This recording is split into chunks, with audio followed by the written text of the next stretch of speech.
మన రక్షకుడైన యేసుక్రీస్తు నామములో అందరికీ వందనాలండి. ఈరోజు దేవుని మాటలు కీర్తనల గ్రంథము 125 అధ్యాయము 1 వచనము.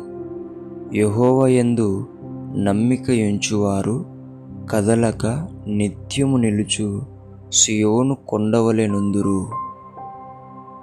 ప్రియమైన దేవుని బిడ్డలారా, నిత్యము నిలుచే సియోను కొండవలె మన ఆత్మీయ జీవితాన్ని దేవునితో ఉంచాలి అంటే మనము దేవుని మీద నమ్మకం ఉంచాలి. ప్రతి సందర్భంలో, ప్రతి సమయంలో దేవుని మీద మాత్రమే నమ్మకం ఉంచాల. ప్రతి క్రైస్తవునికి, ప్రతి దేవుని కుమారులకు, కుమార్తెలకు ఆశ ఉంటుంది. ఏమని అంటే, నేను నిత్యము నిలిచి సియోను కొండవలె దేవునితో గడపాలి, పడిపోకోకుండా, జారిపోకోకుండా అని చెప్పేసి.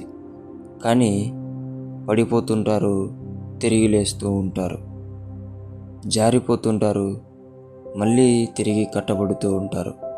కారణం ఏంటంటే, డబ్బు మీద నమ్మకం పెట్టుకుంటారు, మనుషుల మీద నమ్మకం పెట్టుకుంటారు, వారి శక్తి, వారి బలం మీద నమ్మకం పెట్టుకుంటారు. అలా జరిగినప్పుడు ఖచ్చితంగా మనం పడిపోతాం, మళ్ళా తెలుసుకొని మనం లేవగలుగుతాం. నిత్యం నిలిచే సియోను కొండవలె మనం ఉండాలి అంటే పూర్తి స్థాయిలో, పూర్తిగా మనం దేవుని మీద నమ్మకం ఉంచాల. అప్పుడు నీ ఆత్మీయ జీవితాన్ని ఎవ్వరూ కదిలించలేరు. అంత గొప్ప శక్తిమంతుడిగా దేవుడు నిన్ను తయారు చేస్తాడు.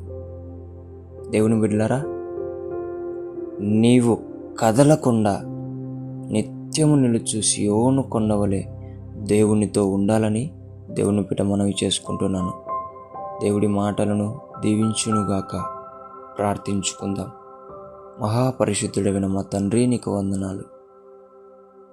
మేము మా నమ్మకాన్ని కొన్ని సందర్భాలలో, కొన్ని సమయాలలో నా తండ్రి లోకం మీద, లోకంలో ఉండే వాటి మీద పెట్టి మేము పడిపోయే జీవితంలో ఉంటున్నాము నాయన. అటువంటి విధముగా కాకుండా మెలకువ కలిగి జాగ్రత్త పడి పూర్తి స్థాయిలో ప్రతి సందర్భంలో, ప్రతి సమయంలో కూడా నీ మీద మాత్రమే నమ్మకం ఉంచి మా ఆత్మీయ జీవితాన్ని కదలకుండా నిత్యము నిలుచు సియోను కొండవలె మేము కాపాడుకొనుటకు సహాయము జరిగించమని, మమ్మల్ని ఆ విధంగా ఉంచమని నేను సహాయం కొరకు అడుగుతూ ప్రార్థిస్తున్నాం తండ్రి. ఆమేన్.